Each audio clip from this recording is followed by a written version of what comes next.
Tonight, we're going to talk about the ethics of human enhancement. So, good, better, best. That's the title that I've chosen for tonight. And even though the authors that we're going to talk about tonight, who are Walter Glannon and Julian Savulescu, they are going to talk about genetic enhancement. So, using genetic technologies, whether that's like prenatal genetic diagnosis or any sort of technology that would alter our genes in real time. These apply to pretty much any enhancement technology, whether it's peripheral devices, whether it's better nutrition, any number of things that we naturally try to use and apply to make ourselves better. And before I get into the arguments, I just wanted to show a couple of stills from some science fiction films. Okay, so on the right, we have a still from Gattaca, which is a 1997 film. It's pretty decent, kind of suspense thriller type movie. And Ethan Hawke, he's a character who is kind of dealing with the effects of there being two classes in society, the enhanced and the unenhanced, or the genetically perfect and just the normal, right? And so that's kind of what's going on in that movie. I'm going to try not to spoil too much. And then the still on the left is from Splice, which was made in 2009, and it's more sci-fi horror. I guess it's a little bit campier because of the effects and things like that. But it's about two scientists. They use genetic and other technologies to create an artificial life form, and it doesn't really go well. Part of the reason that I bring them up is, just aside from them being pretty decent movies, is that very often science fiction and even a lot of philosophers and critics, they focus on the bad stuff. How could these things go wrong? What are the bad things that, these technologies might imply about us and about our futures? And I don't think that's necessarily a bad thing, but it's very rarely the case that a lot of people are speaking in utopian terms, where they're trying to say, well, what are the good things that could come out of this? And I think that tonight we're going to see a little bit of a mix of both. No one in the readings for tonight is going to just say that, we shouldn't proceed at all with genetic technologies or certain types of technologies. Rather, we're going to have a little bit of a difference of an opinion in that Glannon is going to say it's okay for certain medical or therapeutic uses. And Savulescu, he's going to say that it's okay, full stop, given that it's safe and given that, we do things ethically. And so it's a difference in strength, but they're both okay with developing the technologies. And usually that's not the case in sci-fi or whatever else, but I definitely wanted to give you some sci-fi recommendations in case you're interested in that. Before we get into the lecture, though, I'm going to need to make a couple of distinctions because we're going to talk about a lot of different types of goods. So the first one that I should talk about is an instrumental good. And an instrumental good is a good that's good for some other purpose. It's not just good in and of itself. Okay, so you can think of something like having cash. Cash is just a bunch of papers or small bits of metal, not even valuable metal in contemporary American currency. And it's only good because it allows you to trade or exchange for other goods, right? There's not that much value in having little pieces of paper or little pieces of metal, okay? Free exposure. I have some artist friends. I follow a lot of artists on Instagram. It seems like people are always trying to get artists to do free work at, what the price that the people are willing to pay is just giving exposure to them. Like that's not going to do anything. Free exposure for an artist isn't going to pay bills. It's not going to pay rent or whatever else. It's not going to help you to buy groceries or anything like that. It's only good if the free exposure were to lead to something else that's really worthwhile. So with the instrumental goods, just like an instrument or a tool, they're only good if they help you to achieve some other purpose or there's something else that they're helping you to do. This is in contrast to intrinsic goods. And intrinsic goods are good in and of themselves. So these are goods that are things like friendship or maybe flourishing for Aristotle. But rather than ask, why do you want that? Where you could do that with the instrumental goods. Like if I ask you, why do you want cash? You could explain, I need it to buy other things, right? There's always a reason for that you can ask further questions with the instrumental goods. With the intrinsic goods, it doesn't really make that much sense to keep asking why. There's a bit of a stop in a certain sense. So why do you want to be a flourishing human being who is living a good life? What's so good about a good life? Aristotle's going to be like, I don't understand that question. We pursue a good life because it's good, right? So the intrinsic goods are just things that seem to be good despite whatever instrumental value they have. Now, I will say that intrinsic goods can often have instrumental value. So for example, something like friends, we think that friends are valuable in and of themselves. Even if, you don't necessarily have fun with them, or even if you don't have the most productive business deals with your friends, you still might value your friends nonetheless because they're your friends. They're intrinsically worthwhile. But that doesn't mean that your friends can't help you move, or your friends can't go out dancing with you, and you can't experience other instrumental type goods with them. It's just that with the intrinsic good, there's good in addition to the instrumental stuff. And whenever you're asking, why do you value that thing? The answers sort of bottom out. Whereas with the instrumental goods, cash or free exposure or whatever else, there always has to be something else that it's referring to that gives it its value. Okay. Now there's another distinction here, and you don't necessarily have to make the fine-grained distinction between these, but we do need to get how this couple contrasts. The first set is positional and competitive goods, and these are things that are good only relative to other people. So this is stuff, for example, like having a really fast 100-meter time, something like that, right? Or getting in to a really selective university, or being the richest person in the world. There's certain types of goods that only have their value because they are valuable against other people.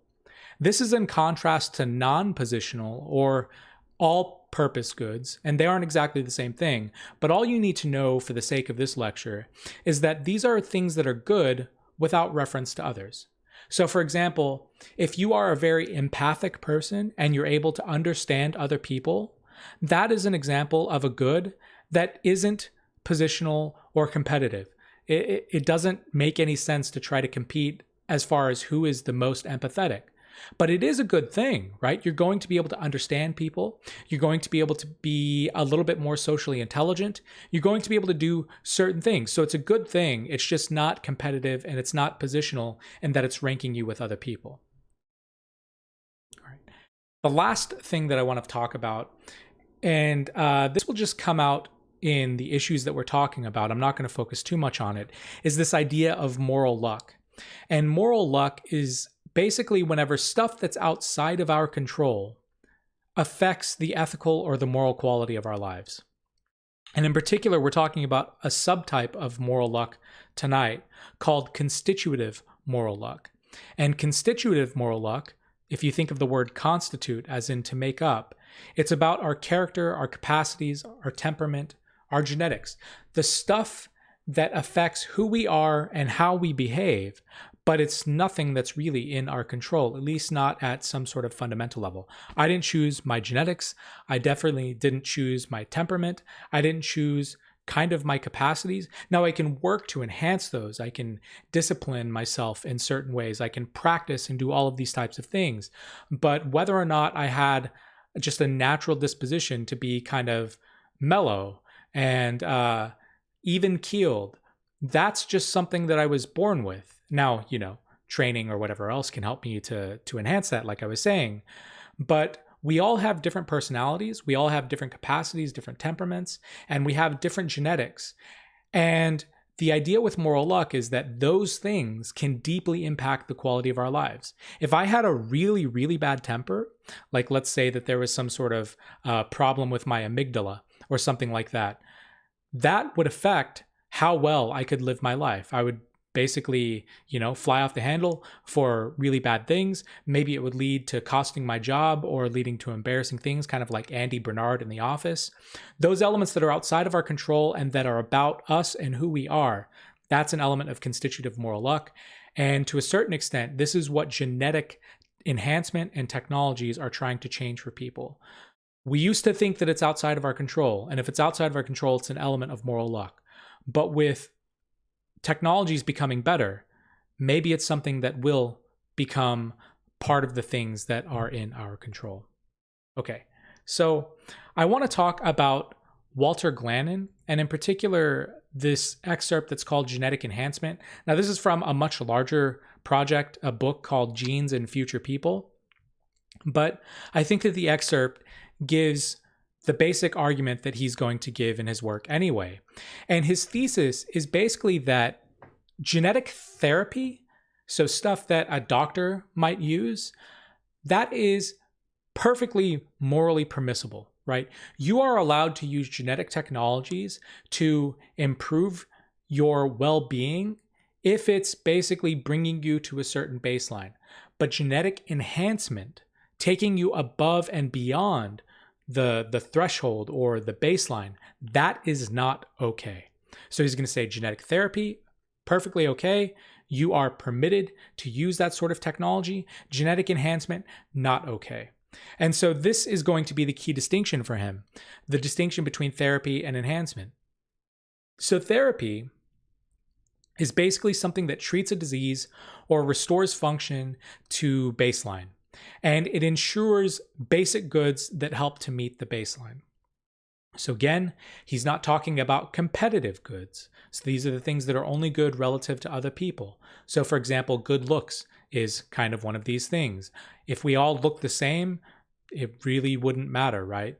But some of us look better than others, and that is a competitive good. That's not what therapy is remedying. Therapy is remedying certain basic goods that help us to meet an adequate baseline. And the adequate baseline, you can just think of it as a normal function, meaning human beings have certain normal capacities, where normal here, and normal is a really difficult word to define, but maybe it's something like most humans can do this thing within a certain range, okay? And you can think about it in terms of normal function, but he also defines it socially in the sense that if you don't have these particular qualities, you will not have as many opportunities as other people actually have. Okay? And this is very different from something that's an enhancement, which is basically any sort of medical intervention or technological intervention where you are improving already adequate function. Okay, so someone is healthy or someone is normal. Enhancement is going to take them beyond that baseline to do something more. Okay, and he's going to say that there's basically no medical reason for something like enhancement. And we'll talk a little bit more about this as the lecture goes on. But just to summarize, Glannon, perfectly okay with therapy because therapy seems to be able to restore functions that we lost either through illness or accident or whatever else. And the reason why that's justifiable is because we all need certain capacities to live well. And so, for example, if I am paraplegic and I don't have the use of my legs, that is going to close off certain opportunities to me in society. Now, he's not saying that that's just, okay? He's not trying to say that society gets off the hook for that. That's not what he's trying to say. Society has an obligation to try and help people achieve different things despite the fact that they may be facing different challenges, okay? But he is going to say, whenever you have certain illnesses or whenever you have certain characteristics, that is going to place you at an odd or against the odds in certain things. And that's why therapy is okay. Whereas with enhancement, you aren't experiencing any discrimination. You aren't experiencing, any closed off opportunities. You're operating within relatively, I guess, normal parameters for a human. And so he's going to say that's why we are not allowed to use those technologies. So before he does that, we can say a few different things about this therapy versus enhancement divide. And one thing is that not all traits can be enhanced indefinitely. And I think he really uses a great example here whenever he talks about the immune system. So the immune system, it can definitely not be functioning well. And if it's not functioning well, then a patient can be immunocompromised. So this is things like if you have certain types of viral infections that basically knock out your immune system, or people going through chemo and radiation therapy for cancer, it really, really deeply affects someone's immune system. That's not good, and that would be something that genetic therapy could try to heal. But if you give someone an immune system that works really, really hard, eventually it can turn into something like an autoimmune disorder. And you get an immune system that violently attacks the own cells in your body to your detriment, right? So he's just saying here that it's not going to be always easy to say which traits we can enhance and which ones we can't. And we just kind of have to take things on a trait by trait basis. The other thing that he's going to say is that, look, not all below average traits are going to be disadvantageous. Okay. So I know that in his therapy distinction, he's saying that it brings someone back up to a normal baseline, but the baseline is going to be rough. It's going to be sort of a normal range of things. And an example that he basically uses to talk about is basically you could think about someone who is 3 feet tall versus someone who is maybe 4.5 or 5 feet tall. Okay. There's a very, very big difference, even though, it's only something like 18 inches or so. Someone who is 3 feet tall is going to need a lot of different accommodations to interact with a lot of different things in the world, right?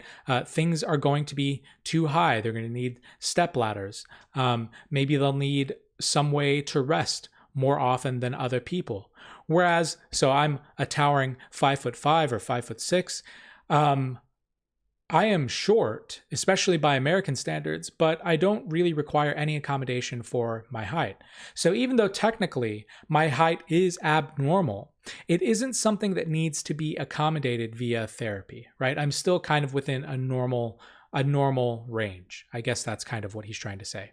And again, here he's referring, whenever you are allowed to use genetic technologies or any sort of technology to help out, it's because the person who has those traits, their health is being affected, or the opportunities that they can do in life or that they can, take advantage of are not the same as everyone else. So that's kind of the distinction that he's trying to make here. Okay, so given all of those distinctions, now we can kind of talk about why he's going to be opposed to genetic enhancement. So why shouldn't we use technologies, for example, to enhance our intelligence, or to enhance our sympathy and empathy, to enhance our ability to metabolize energy? You could just think of any trait that a human has and trying to make it better. And he's going to say it's okay if doctors do that to help people achieve that adequate baseline. But past that adequate baseline, we should not be using these to enhance people anymore. Okay? And the first reason that he's going to give here is that one of the biggest concerns is that it might give people an unfair advantage over others. So coming back to this distinction of competitive goods. So for example, if we consider something like a genetic enhancement that makes me look like Dwayne "The Rock" Johnson, and I'm super jacked and I'm athletic and I'm really beautiful and charming, right? All of those things are going to give me competitive advantage versus other people, all right? And he's going to say this is something that should keep us from using enhancement technology, because if we allow people to use enhancements, basically it's going to lead to competitive advantage for some people, the people who are enhanced, and disadvantage for people who are unenhanced. And this is a good enough reason not to do that. And this is heightened even more if you add in aspects of distributive injustice. So for example, most medical technologies are not accessible to poor people right off the bat. They're usually really, really expensive and insurance doesn't cover them, stuff like that. And so if that happens, now not only is there an inherent injustice between some people having these competitive goods and some people not, but that is determined by socioeconomic status, which just adds elements of injustice on top of this. And he's going to say that's why we can't use them for enhancement, because enhancements are trying to enhance competitive goods, whereas therapies are just trying to make sure that the basic goods, the things that we all need for health and to live a relatively normal life in society, it's okay for doctors to help us do that because the basic goods are not like the competitive goods that lead to these types of concerns of injustice. Okay. The second reason is basically he's going to say, all right, I know that my critics are going to say that there are problems with competitive goods or not. And he's going to say, my critics are just going to say, well, one way that we can shore this up is basically to say that everyone has access to the enhancements, so now it's okay to use them. And he's going to say, look, even in a society where we have universal access to enhancements, we shouldn't do this because of this collective self-defeating problem.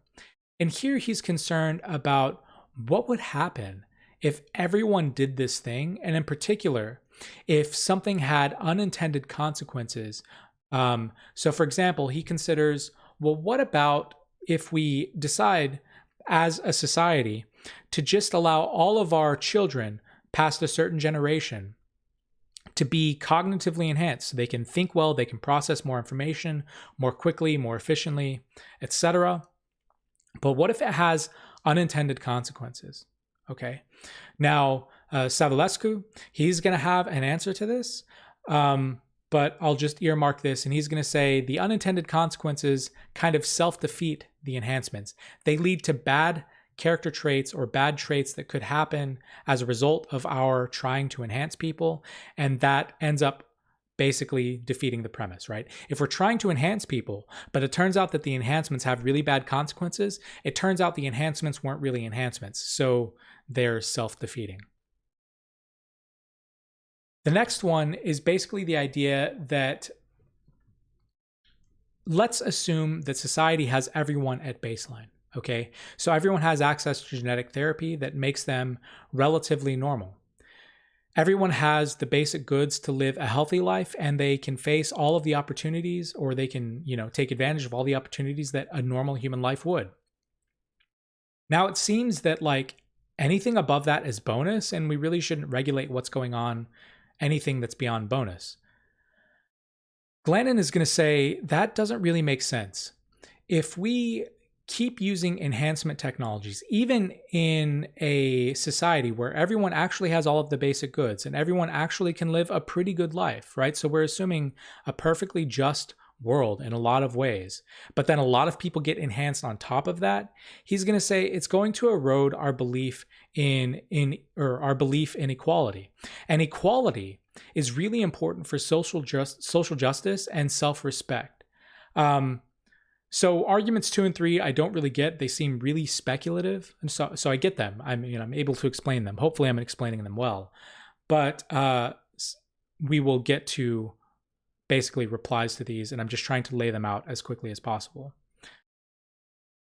The last argument that he gives, and this is an interesting one, is that his critics are going to come to him and they're going to say, okay, look, I buy it about enhancements to, say, beauty, or maybe even enhancements to cognition or something like that. Okay, I'll grant all of that, Glannon.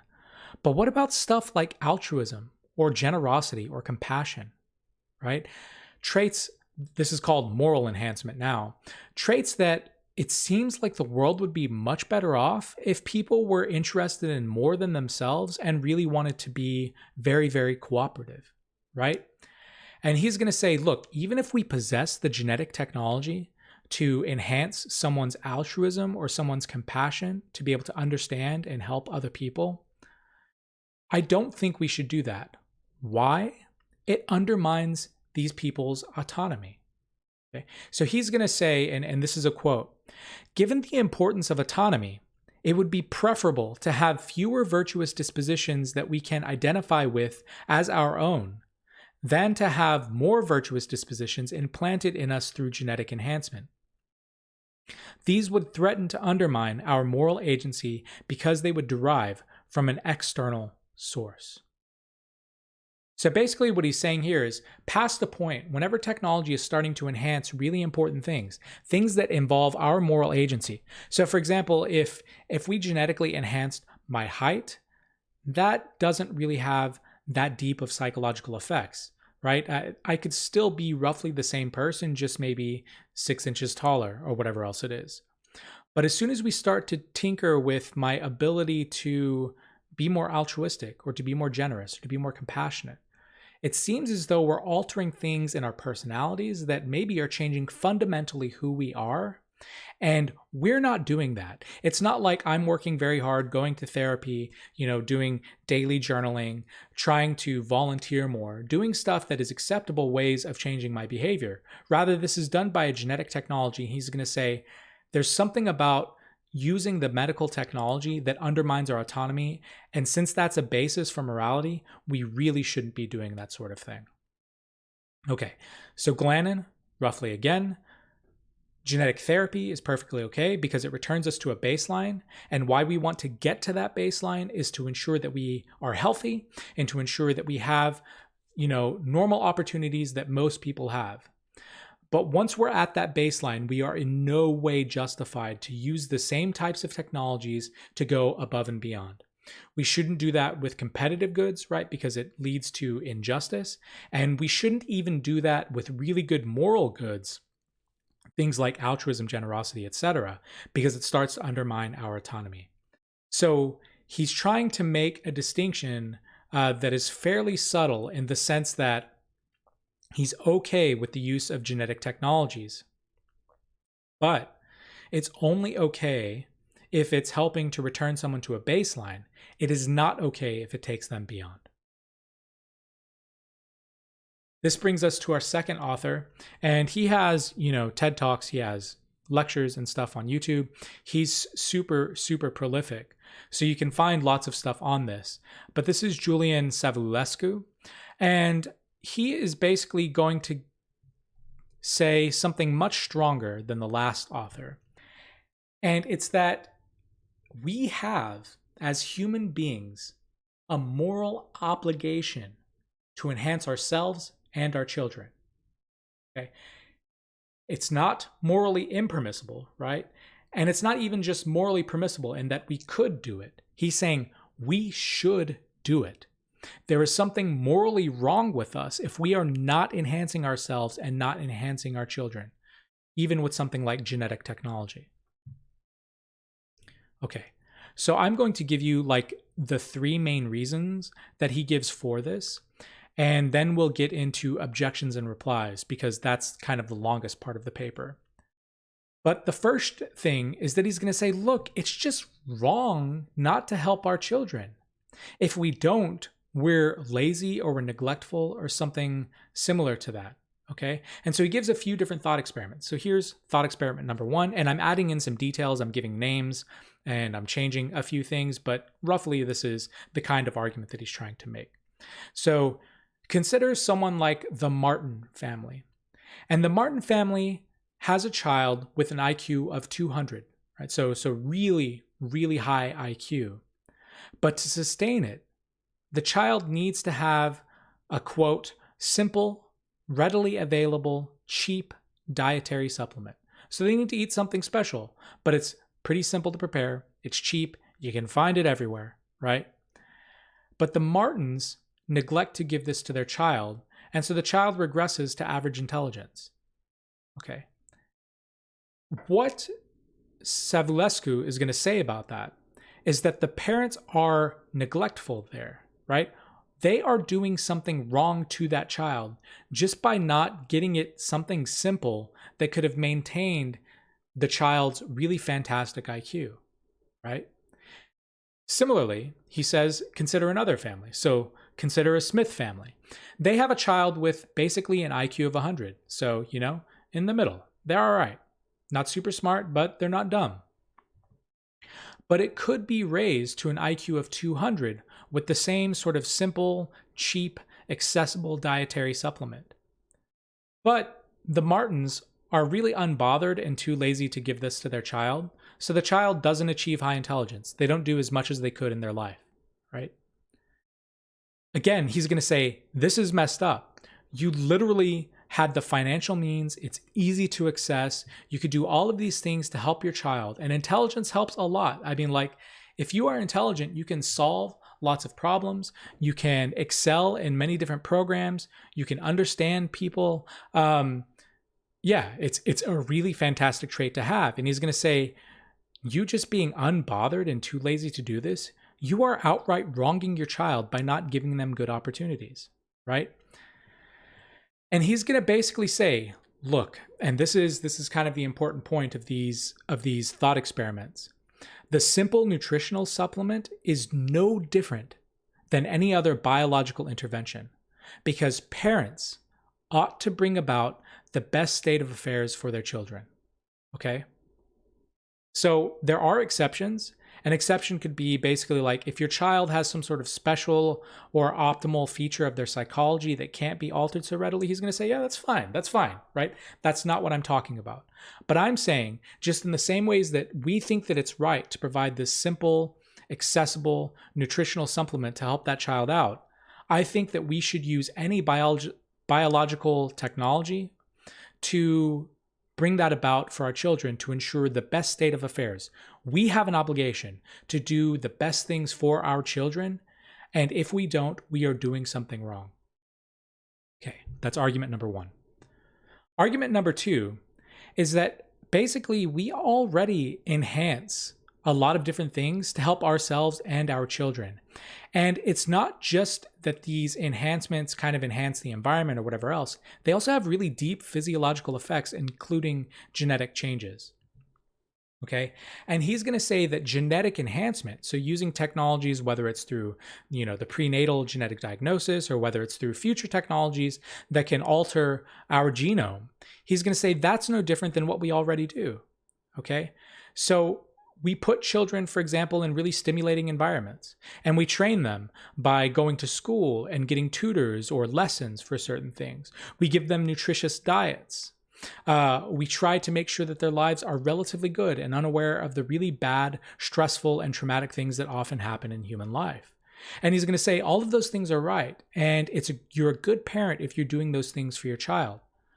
We should add genetic technology on top of that. Why? Well, all genetic technology is doing is changing the genome and changing how stuff gets expressed. It has the same exact effect of all of the other stuff. So, for example, we know this because now we are, studying a little bit more in the mitochondrial DNA. We're studying the ways in which our parents and grandparents and the traumas or the stresses that they lived in affect changes in our genome or in our epigenome, the things that develop. Basically, our genetics change, or certain traits get expressed or not expressed based on the environments that we're in, right? The environments change us in a really fundamental way. Why wouldn't we use genetic technology to achieve the same exact things that we're doing with other things as well? This is kind of what he's trying to say. No matter the intervention, the effect is the same. It changes the person.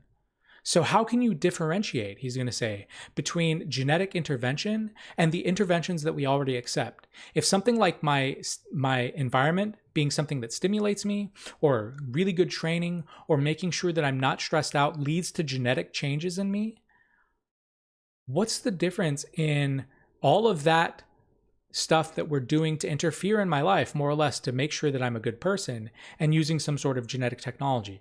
It seems as though making the distinction there isn't really all that tenable. So I think he's not going to as steadfastly or as securely try to make this therapy versus enhancement distinction kind of like Glannon is. I mean, I think he could do it. I'm not familiar enough with his work to know whether he does it in his other stuff, but he's going to say it's a silly sort of line to draw. We should be using any technology that we have to make sure that things are going well for that particular person. And this will become more complicated as he deals with objections. The last thing, and this is really, really important for his argument, is that, look, medical treatment is basically no different than genetic technology. And what we need to realize here is that the goal of any treatment or enhancement should not be health. Health is important, but health is an instrumental good. It's only good if it helps you to do what? To live a good life, to live the kind of life that you find meaningful, to live in the way that you want to live. So if you, for example, are eating a really restrictive diet that helps, all of your objective numbers, whatever it is, maybe that's okay. But like, if you're really into food and you find that really, really meaningful, you're going to find such a restrictive diet really, really silly. Health isn't the only good in life.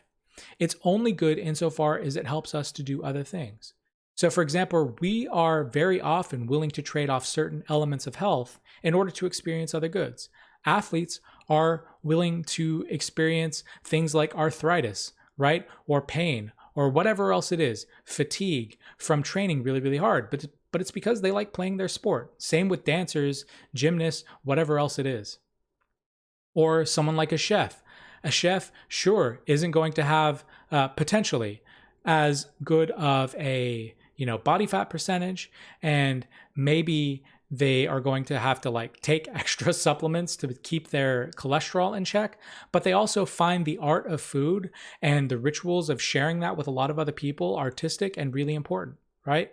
And so what Savulescu is really, really trying to say is he's trying to say that we need to be concerned with living well. Well-being is what's really, really important. And he also brings up the principle of beneficence. So if we are trying to exercise the principle of beneficence, actively doing good for other people, that should give us pretty good reason to use genetic technologies if they actually bring about something that's good. Okay?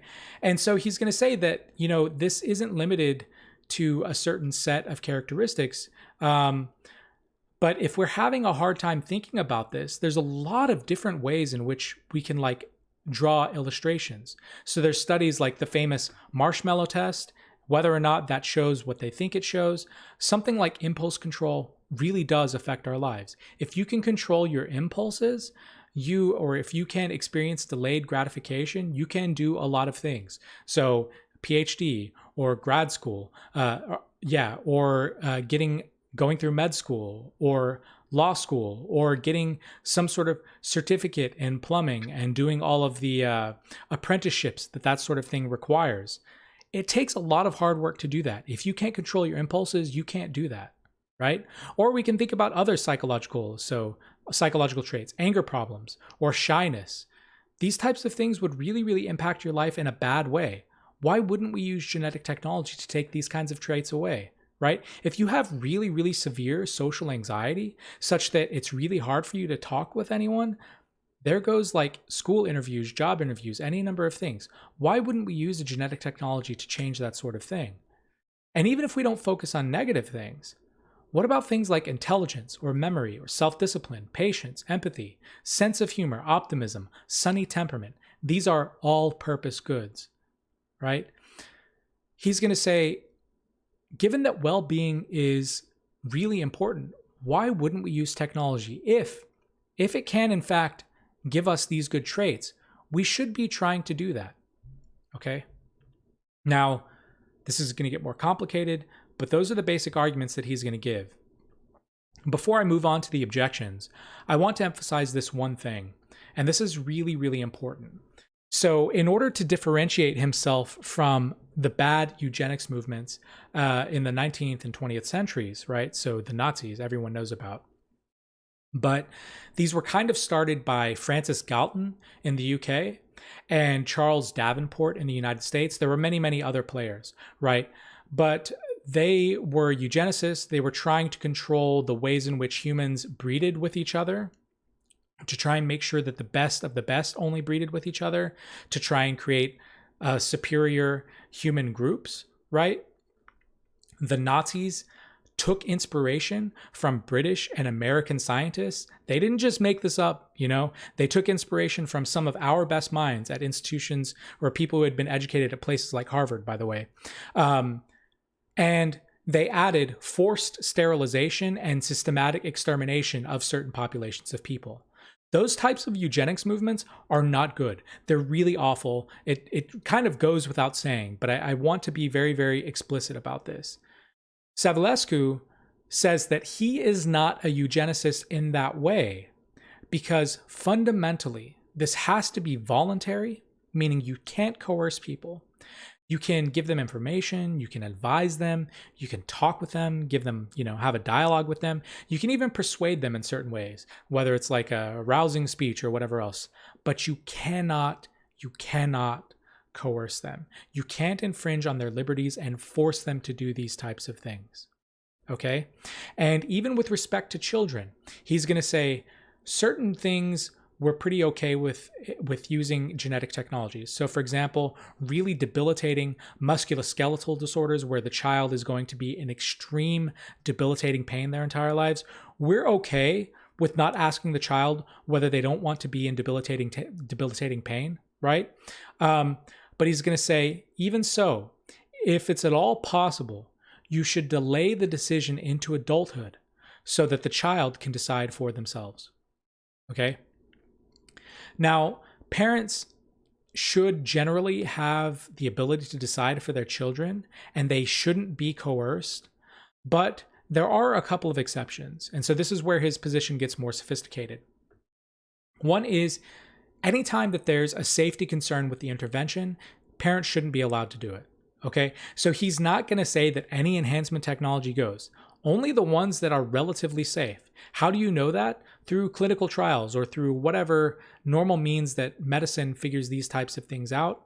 Maybe it's, slowly developing a technology or using an old technology for new purposes. That's fine. But even if you want the best for your child, you in no way are justified to do that. Safety be damned, right? You can't do that. If it leads to direct harming of other people or indirect harming, as in the case of unfair advantage. So he's also going to agree if there are certain types of goods, so for example, something like height, right, that is going to give someone a competitive advantage over other people, and it does lead to some sort of widespread disadvantage for people, don't do it, right? So he's not talking about enhancements that are unsafe. He's not talking about enhancements that are unfair. He doesn't want that. And he also is very, very concerned about distributive justice. So he wants to make sure that our social institutions are set up such that we are equally distributing these technologies among other people. All right. I'm going to stop right there. There are some further arguments as far as how he's considering what we should do with children and not. But this is kind of an interesting argument. So at first glance, at least when I was first encountering his ideas, he seems kind of gung-ho about enhancement. After all, he's saying you are morally at fault if you are not enhancing yourself or your child. But those things have to be safe, and they can't be coerced, and you can't be forced to do this sort of thing. And we have to be concerned with things like distributive equality or distributive justice, right? We need all of these things in place as well. So it's not just enhancement, all of the concerns be put to the side. He's saying, no, it's all of this. And if we can find a reasonable way to do this, we have the obligation to enhance ourselves and to enhance our children. Okay.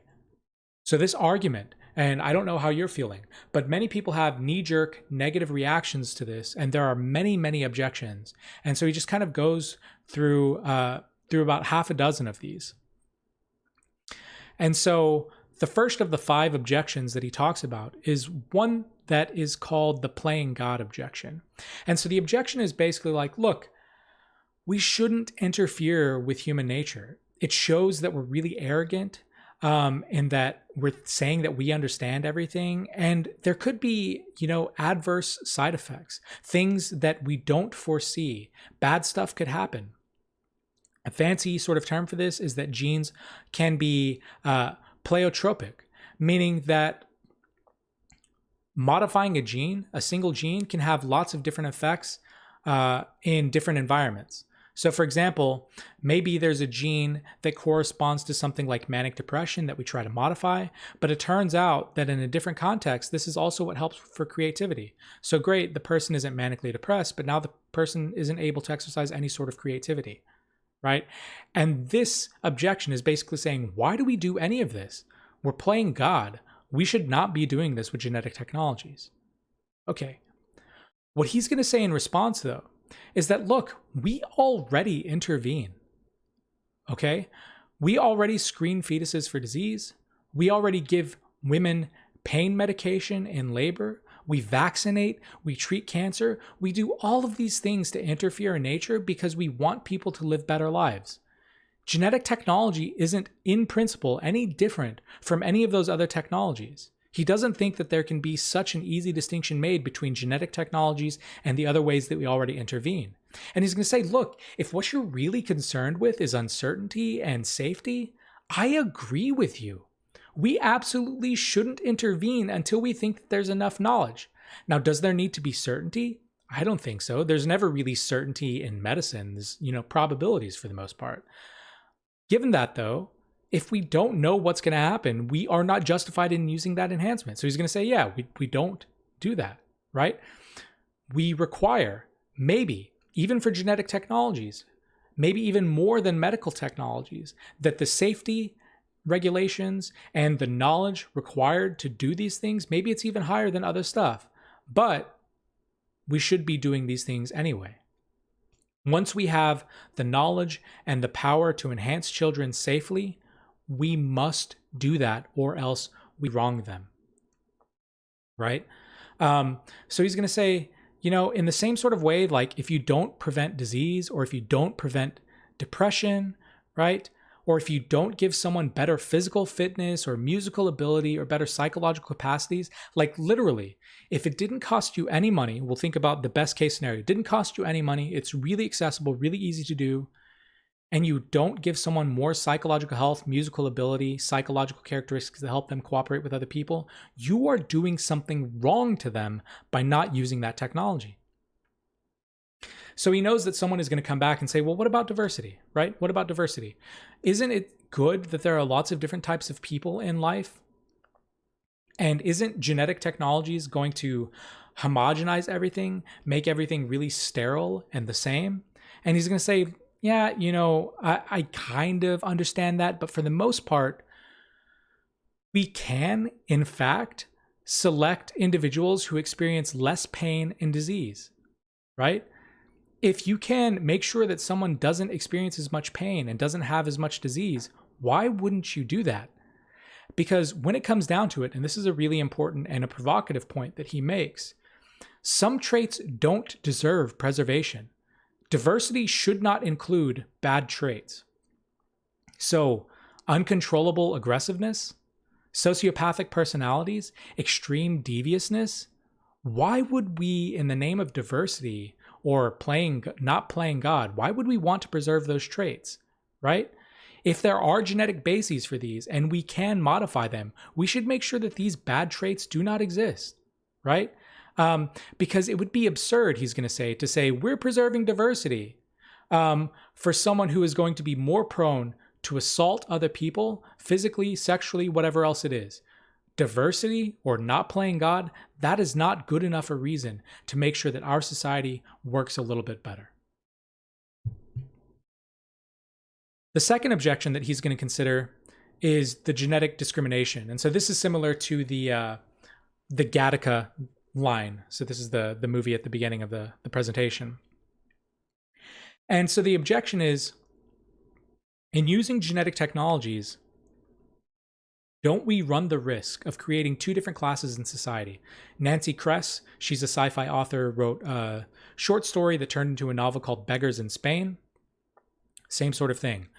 But whenever we're using these genetic technologies, we run the risk of forming two different classes, the enhanced and the unenhanced, right? And the unenhanced will get treated unfairly and face really harsh disadvantages just because they don't get enhanced.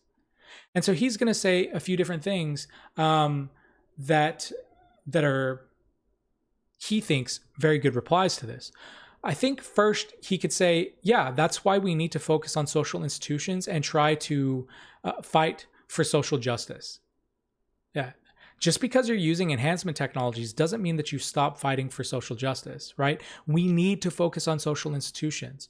But if genetic technologies do allow us to live better lives, we should still use them, right? So it's not an all or nothing sort of thing, or it's not everything doesn't need to be perfect in a certain way. He's going to say we can do both things. We can fight for justice and we can use genetic enhancements, right? Let's keep fighting to reform those social institutions. But I think another interesting thing is, and this is why I brought in moral luck at the beginning of the presentation, he's going to say, right now, nature is the one who does the discrimination.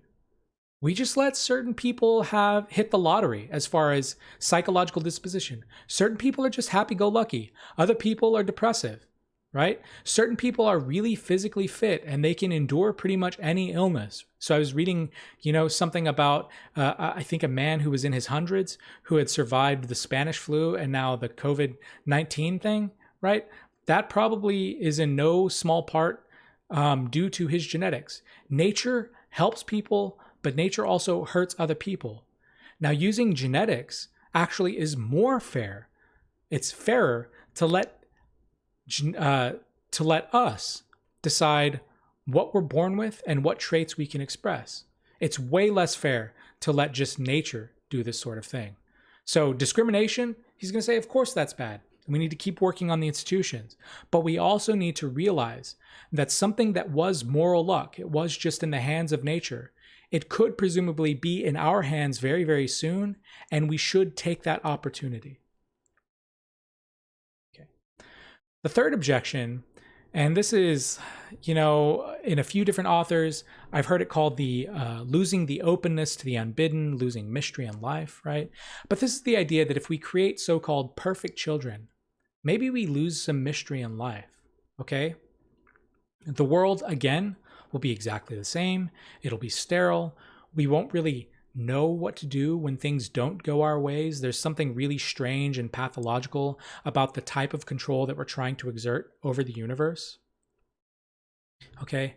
But in response to that, he's going to say, look, he's going to say, despite the fact that I am arguing for something like genetic enhancement, I do not think that it's possible to create a perfect child. Right? And he would say that's really weird if that's your goal. But we can create children with better opportunities to live better lives. So if we can use genetic technologies to, again, help them to have better cardiovascular health or better cooperation or better ways to understand other people, or they're just happier, right? Why wouldn't we do that?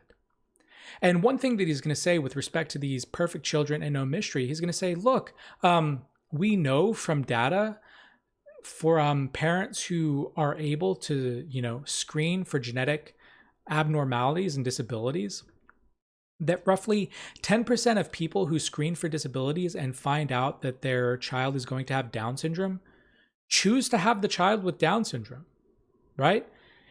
People value different things.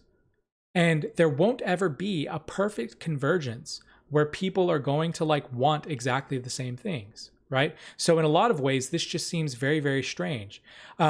He's going to emphasize mystery is still going to exist, despite the fact that you have these genetic enhancement technologies that help someone to physically and psychologically and socially live better.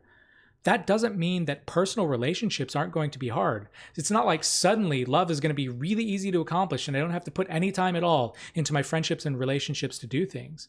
Or it's not like there's not going to be new social and environmental concerns that arise from technology or economics or whatever else, or politics. All of that's still going to be there. There's still going to be mystery in life. So I think a lot of his reply to this critic is going to say, perfect children, yeah, that doesn't exist. People have different opinions and they should be allowed to express that. Again, caveats, as long as it's safe, as long as it's not hurting anyone, those types of things, right?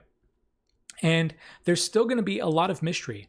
Why would you make life harder than it actually needs to be? The next objection is one that says that using genetic interventions is against human nature. And I think that this is something that's very, very closely related to the Glannon argument of it undermining autonomy. Okay. Glannon, remember, said we shouldn't use enhancement technologies because even modifying things like altruism, sympathy, etc., that undermines us doing that work. Savulescu is completely unsympathetic to this. And he's basically unsympathetic to this because he's going to say, well, what is human nature, first of all? A pretty good candidate for human nature is something like our ability to reason, right? Unlike any other animal, we are able to explain why we value certain things over others. We can form theories, not in the way that philosophers talk about it, but in religion or in art or whatever else. We have lots of belief systems that show why we prefer some things over the others. Okay?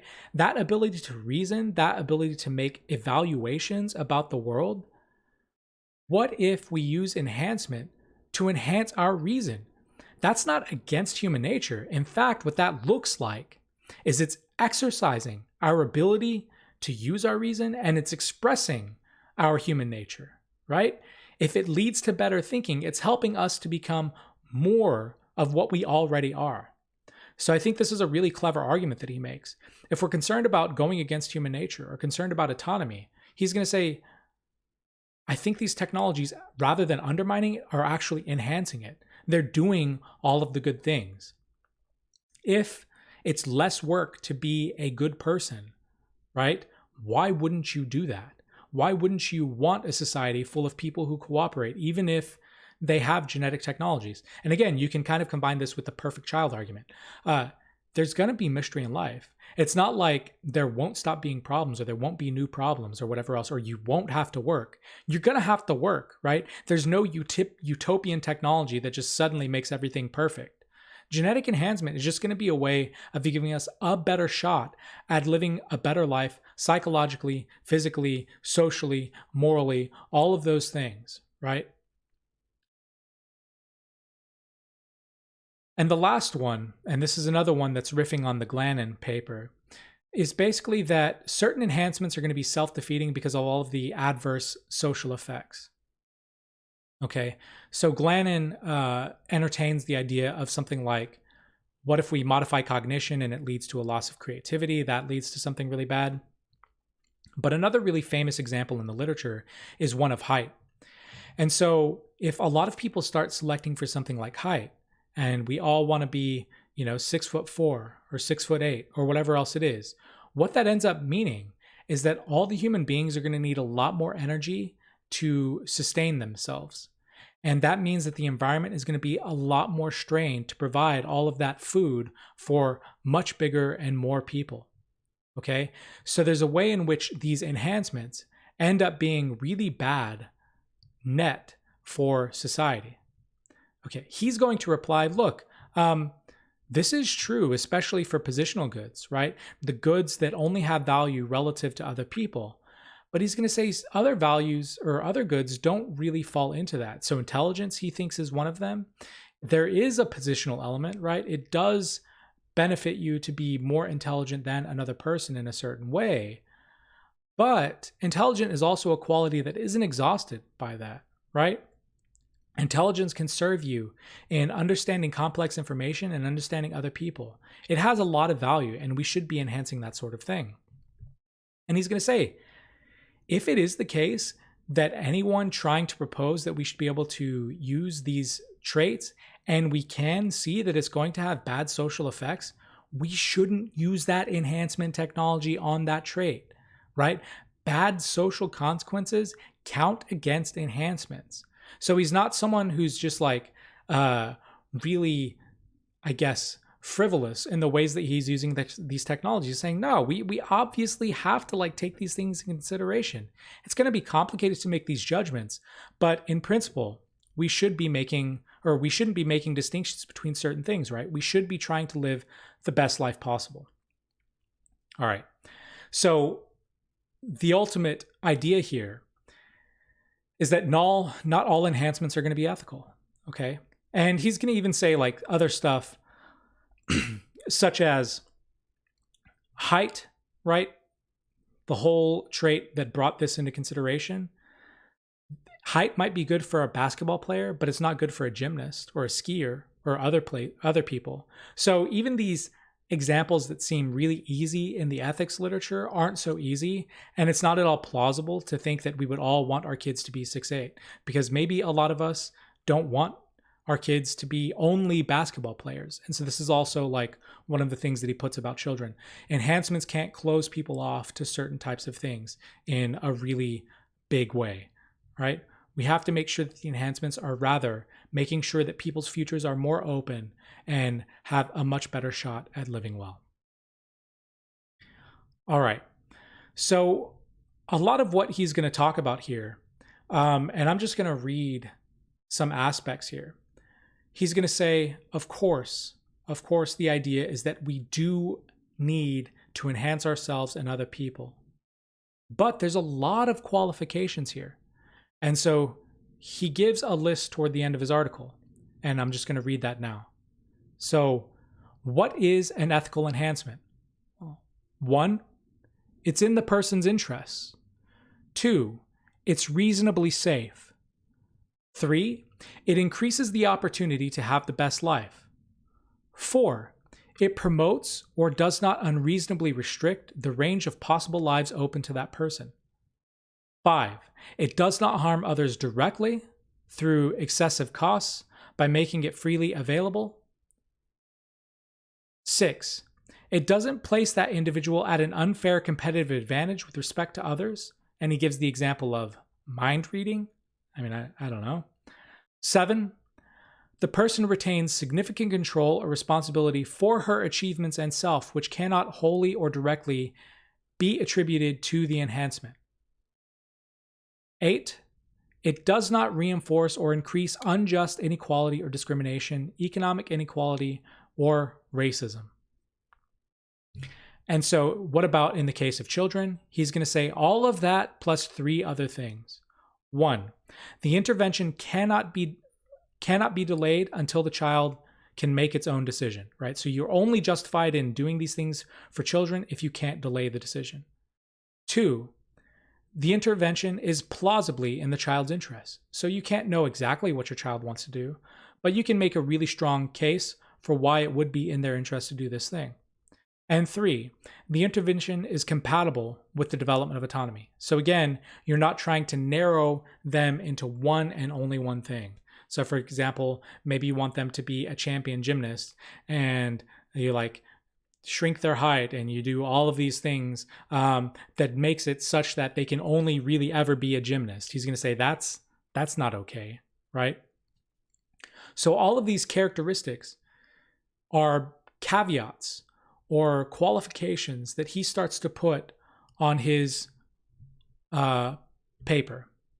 Okay, ethical enhancements have many, many constraints.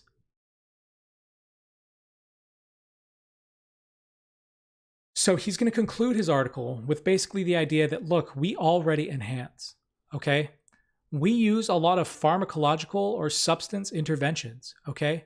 People like in the Tour de France, they use certain drugs to boost their red blood cell count, right?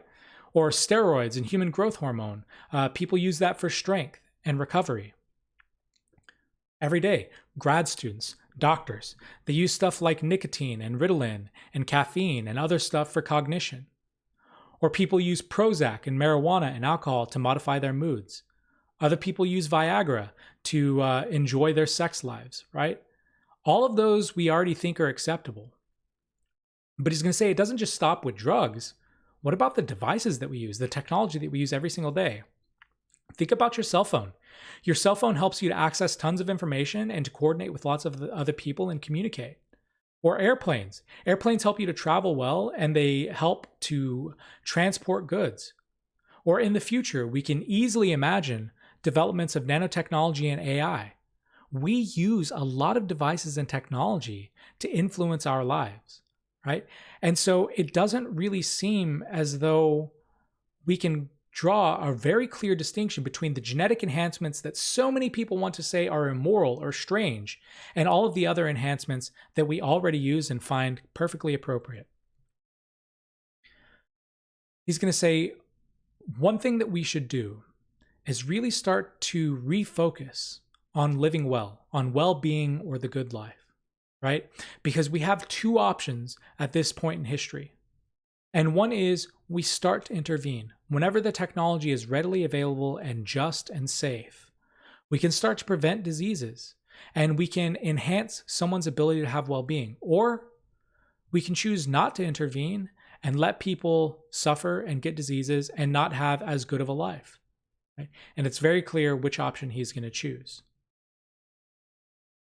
And this is a pretty powerful quote, I think, that summarizes his position. And so he ends his article by writing, "I believe to be human is to be better, or at least to strive to be better. We should be here for a good time, not just a long time. Enhancement, far from being merely permissible, is something we should aspire to achieve." All right. So what do we make of these two articles, right? What do we do with all of this? Well, I think there's a couple of takeaway lessons that we can use here. One, I think, and this is just my personal opinion, I think a lot of people really freak out about technology. So Plato, for example, although this isn't necessarily technology, Plato, in the voice of Socrates, kind of freaks out about writing. And he says, well, writing isn't as good as talking because writing is just kind of something that's static and it's passive. And writers make it kind of easier for their audience to understand. The audience doesn't have to go through all of the steps. And as opposed to speaking, writing cannot adapt itself to other people. Okay, but writing is a technology. People kind of freak out about this. I tried to track down some sources for this, but I couldn't. And so this might just be apocryphal, but you can think of something like the eraser and pencil, right? I at least heard, so this might be apocryphal like I was saying, that people freaked out about this because they were really concerned that people were going to commit fraud, right? Because the technology was going to allow the correction of information. I saw in a manual, so I did find this, that certain teachers thought that erasers were going to make their students very, very sloppy. So now the student could erase something over and over until they got it perfect, as opposed to putting in the time to really exercise their penmanship or whatever else it is to make sure that their strokes whenever they're writing are very, very precise, right? IVF technology, in vitro fertilization. People were really freaked out about test tube babies, but now millions of people have used it, right? So people usually freak out about technology. I very, very rarely find that knee-jerk reaction or that emotional reaction useful in a lot of these contexts. Now, we should understand it, right? We should try to take stock of our feelings and we should try to see what it's reacting to. But if it's just a knee-jerk reaction, you can kind of expect that anytime a new technology comes out. The second thing, and I think this is becoming more and more of a concern in contemporary society, is that enhancement's going to be done no matter what. Okay? I don't plausibly see us closing off these types of developments. And this is due in large part to people who are biohackers and people who are doing biology at home. So biological equipment is more economical than it's ever been. You can buy microscopes, you can buy kits to help you modify genetics. You can order things from science, supply labs, those kinds of things. People are openly experimenting on themselves.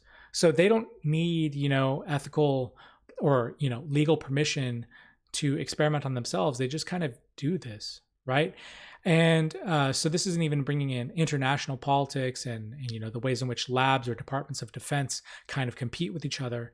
But people are going to experiment with these technologies no matter what. So the last point that I'll kind of make here is that I think that what we should do in relation to a lot of these debates is that we should assess and regulate the technologies rather than to shun them. So rather than to say, we just should stop thinking about this, or we should stop developing this. I think that we should probably try to figure out ways to develop them safely and find ways to regulate them and to make sure that we can find ways to disable bad technologies while we're making them, right? Because if we just kind of stick our head in the sand, it's going to be really tough to stop the adverse effects of this type of thing, right? Now it's tough, right? There's a lot of different metaphors you could use here. So it's kind of like letting the camel's nose in the door. So it's kind of like this image that if you let a camel get its nose in the door, then it can, prop it open, or trying to put the genie back in the bottle, whatever else it is. Technology is often like this, but it's very frequently the case that despite our reservations, people develop it anyway. The atom bomb is a really great example. And so through all of this, I just, I'm not telling you to take one particular side over the other, although you probably have sensed where my own bias is. But I am saying, we need to try to use our philosophical training that we've developed all semester to try and assess these types of things. So if we're using the Kantian idea, what is it that our autonomy would allow us to do? Can we respect one another and treat each other as dignified human beings? If we're utilitarians, is there a way in which we can consider what is the greatest good for the greatest number involved, right?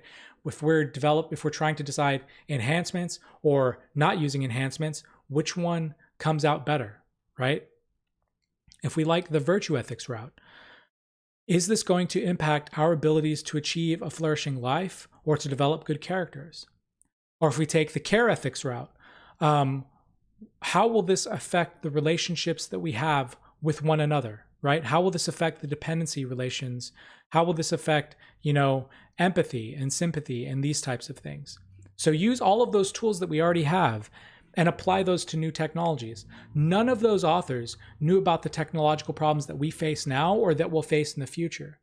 But my hope is that this class has allowed you to develop tools that will be able to be applied to situations no matter what. So thank you so much for your attention. I will see y'all next time.